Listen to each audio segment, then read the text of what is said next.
live from the fan carpet. We're here at the Raindance Festival right in the heart of Piccadilly Circus here in London. We are about to go and watch the premiere of Holy Moses, which stars Amanda Seyfried, which she also happened to produce. So let's go and meet the cast and see what it's all about. We've got this really quirky, unusual little short film that you've created. What's it all about? Oh, it's about a lot of stuff. It's about miracles and, you know, whether they belong to us or something else, and what we can do with them once we experience them. Now, I heard a little rumour that it was inspired by a cow-related story in Germany. Is that true? That is true. Yeah, Eli down the line's gonna have more information on that, but yeah, it's inspired by and hopefully shows some pretty bizarre sequences. So, yeah. So you're saying it's all about the different kind of miracles in life. So how? Tell us a bit more about that. You know, I think it's up to interpretation whether people believe in them or not, but there's a lot of amazing things that happen around us a lot, and some people interpret them different ways, and I think there's a power to that in how you interpret those and how you want to believe them. And what was it like to work with a superstar like Amanda? You know, she is a superstar, but in person she's just a really artistic, talented person who's just a joy to work with. She's really supportive, and she believed in the project, believes in Eli's vision, and we were all there to just help make it happen. And, you know, she puts you know, when you're working with someone like that, you gotta bring your best, and, you know, I think we did. What's your favourite moment of the film? The arrival at the gas station, that's all I'll say. Well, thank you so much for your time. Thank you. Tell us a bit about what Holy Moses is all about. It's about miracles and who they belong to, is the short little log line. A little bit more generally about a cow that vanishes from a nunnery in Northern Ireland and appears in West Texas 30 years later. How? I have the math wrong, but... How does that happen? It's a miracle. Has it happened? Has it been a true life story like this? A little bit. So it was inspired by Eli watching a news report about a cow that wandered into a gas station in Germany and just fell over dead. And the image of that dead cow on the floor of the gas station. So that's what happens to the cow in Texas. He appears, he walks in, and he dies immediately. But he was just thinking, like, what... The original question of the film that got him writing the rest of it was what was going on with that cow walking in there, and what was it like to be the guy who ran that gas station, who had to deal with that, who had this crazy event walk into his normal store. So how does a nun realize that it's her cow? I'm sorry, I don't understand. Well, are you saying that the cow went missing from a nunnery? It vanished. She watched it in front of her eyes. Wow, that's incredible. So what was the message behind it?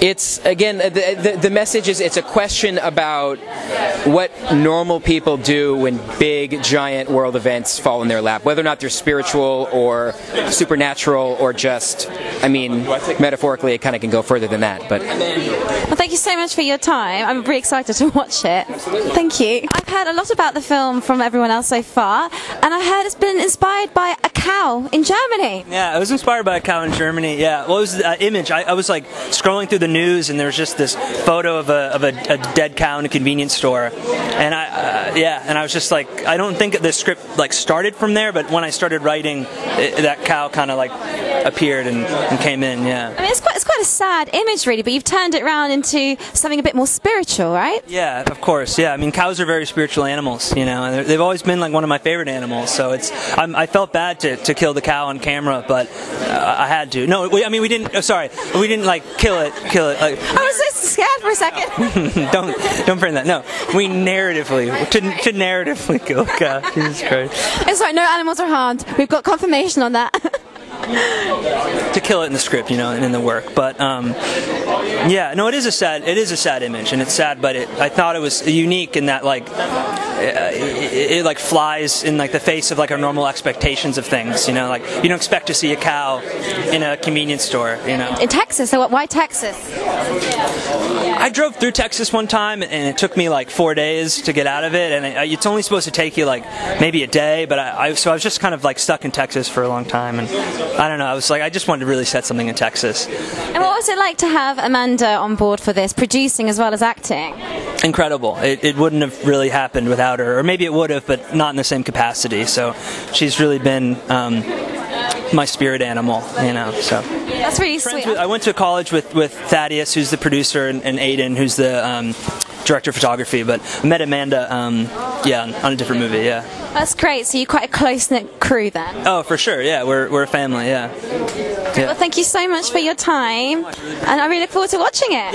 Yeah, I hope you enjoy it. Yeah. Glad to hear all the cows are safe. The cows are totally safe. Yeah, they're yeah. they're very safe. Good, thank you very much. Thanks. I'll start that again. Yeah. So you've had a really, really busy summer. You're just off the back of Mamma Mia 2. Now this is something a little bit different, and you've produced it as well. Yeah.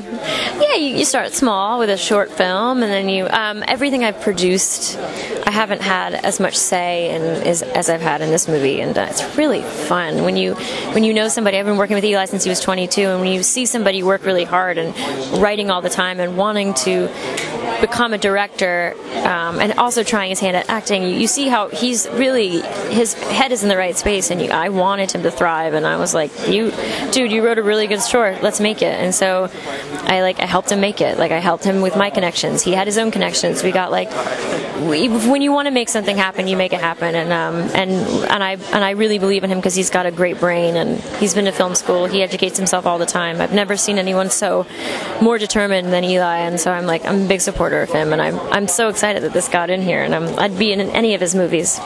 So it's great when you get to work with one of your best friends, isn't it? So what was it about the actual story that enticed you?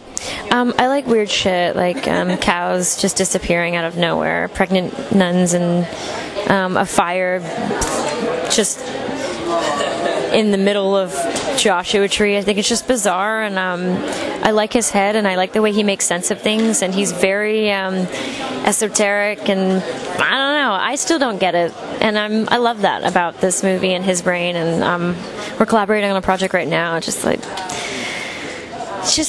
a beautiful scope too, and the way his eye kind of captures everything is just. It's interesting to me, and he was able to do it, and we got great actors, and it's just, I don't know. A great spiritual sort of tale. Yeah, it can. If you see it that way, yeah, you can. It's very thought-provoking. That's kind of the point of making short films, because then you're like, maybe I want more of this. I'd like to see the feature. Yeah, and I think the feature is going to, obviously the feature will answer a lot of questions, or will it? Well, thank you so much for your time, Amanda. I look forward to seeing you. Thank you. We've had a great afternoon here at the Raindance Film Festival in the heart of London. Catch Holy Moses on the film festival circuit near you and online in the future. And meanwhile, remember to check out the fan carpet on Facebook, Twitter and Instagram. Bye for now.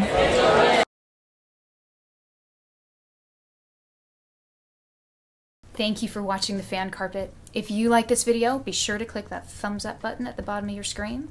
And also be sure to subscribe to the Fan Carpet YouTube channels. They're absolutely free and so much fun too. Be sure to check out the official website, thefancarpet.com. Also, you can follow us on Facebook, Twitter, and Instagram to stay up to date with reviews, competitions, the latest news, and so much more.